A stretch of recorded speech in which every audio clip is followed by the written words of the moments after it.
All right, we're gonna start with chapter 1 of The Mouse and the Motorcycle. It is by Beverly Cleary, and I'm really excited. I know I told you guys that my 5th grade teacher read it to me, and I loved it. So we are gonna start with chapter 1, The New Guests. Keith, the boy in the rumpled shorts and shirt, did not know he was being watched as he entered room 215 of the Mountain View Inn. Neither did his mother and father, who both looked hot and tired. They had come from Ohio and for 5 days had driven across plains and deserts and over mountains to the old hotel in the California foothills, 25 miles from Highway 40. The 4th person entering room 215 may have known he was being watched, but he did not care. He was Matt, 60 if he was a day, who at the moment was the bellboy. Matt also replaced worn-out light bulbs, renewed washers and leaky faucets, carried trays for people who telephoned room service to order food sent to their rooms, and sometimes prevented children from hitting one another with croquet mallets on the lawn behind the hotel. Now, Matt's right shoulder sagged with the weight of one of the bags he was carrying. "Here you are, Mr. Gridley, rooms 215 and 216, he said, setting the smaller of the bags on a luggage rack at the foot of the double bed before he opened a door into the room. "I expect you and Mrs. Gridley will want room 216. It is a corner room with twin beds and a private bath." He carried the heavy bag into the next room where he could be heard opening windows. Outside, a chipmunk chattered in a pine tree and a chickadee whistled fee-bee-bee.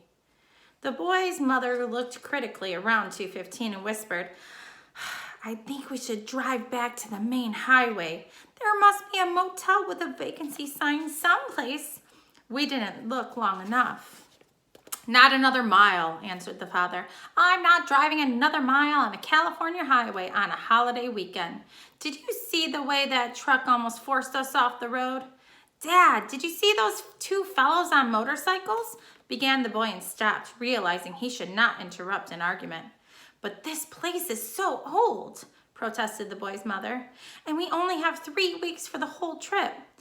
We had planned to spend the 4th of July weekend in San Francisco, and we wanted to show Keith as much of the United States as we could." "San Francisco will have to wait, and this is part of the United States. Besides, this used to be a very fashionable hotel," said Mr. Gridley. "People came from miles around." 50 years ago, said Mrs. Gridley, "and they came by horse and buggy." The bellboy returned to 215. "The dining room opens at 6:30, sir. There is a ping pong in the game room, TV in the lobby, and croquet on the back lawn. I'm sure you will be very comfortable." Matt, who had seen guests come and go for many years, knew there were 2 kinds. Those who thought the hotel was a dreadful old barn of a place, and those who thought of it charming and quaint, so quiet and restful. "Of course we will be comfortable," said Mr. Gridley, dropping some coins into Matt's hand for carrying the bags. "But this old hotel is positively spooky," Mrs. Gridley made one last protest. "It is probably full of mice." Matt opened the window wide. "Mice? Oh no, ma'am. The management wouldn't stand for mice."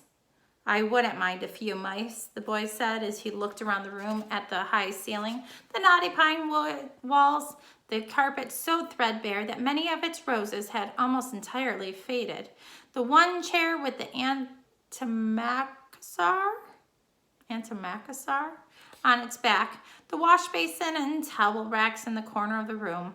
"I like it here," he announced. "A whole room to myself. Usually I get a cot in the corner of a motel room." His mother smiled, relenting. Then she turned to Matt. "I'm sorry.